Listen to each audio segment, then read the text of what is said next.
Good morning, friends. It's good to be with you this morning. So, I want to turn our attention back to this first letter, the reading we have from Paul's first letter to the Thessalonians. And I want to reflect on it this morning as a sort of guide to avoiding the perils in the extremes when it comes to evangelization. So when it comes to our mission, your mission as the laity, to bring the gospel to other people, there are extremes to be avoided, right? So that's what I want to talk about this morning. So the thought came from this, so Aristotle, right, the philosopher Aristotle, he said that virtue is found in the mean between the extremes, so avoiding the excess and the defect, right? So, for example, the virtue of courage, you've got, on the one hand, the excess of rashness, right, recklessly charging into danger without thought, not good.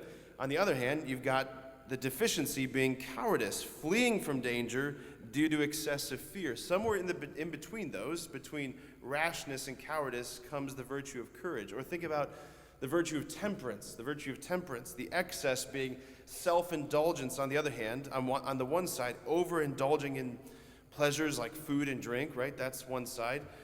And then the defect on the far extreme on the other side is like insensibility, right? A stoicism, avoiding, eschewing all pleasures, all bodily goodness, right? On the other hand, somewhere in between is the virtue of temperance, enjoying pleasures in moderation, self-control, all of that stuff. Okay, virtue is the mean between the extremes.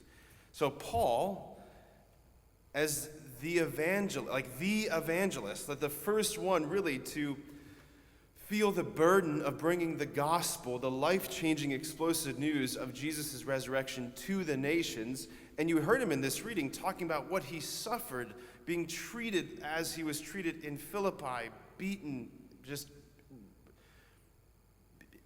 I can't imagine preaching somewhere and like the result being that I get beaten, right? I've never given a talk somewhere where people are like, let's go beat him up afterwards.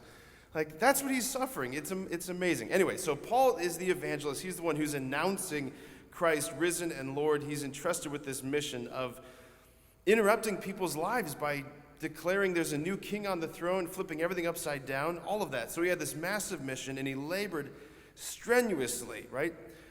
So he charts out these two, like, extremes, if you will, in the gospel, or in the letter he has to the Thessalonians. So on the one hand, he says, okay, but as we were judged worthy by God to be entrusted with the gospel, that is how we speak, not as trying to please men, but rather God who judges our hearts.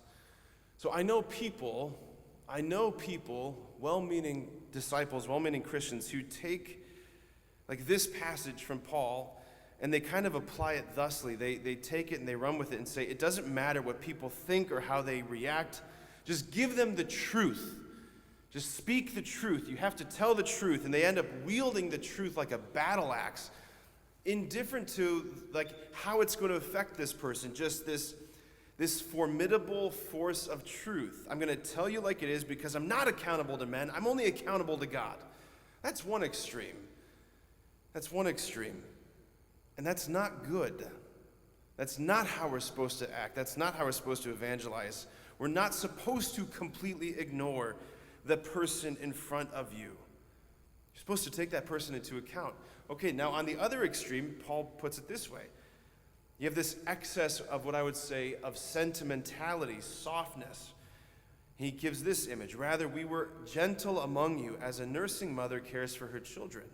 With such affection for you, we were determined to share with you not only the gospel of God, but our very selves as well. So dearly beloved, had you become to us. So people take those words from Paul and they apply it thusly. They say, look, who am I to judge? I'm not supposed to correct. I'm not supposed to speak truth. I'm not supposed to confront.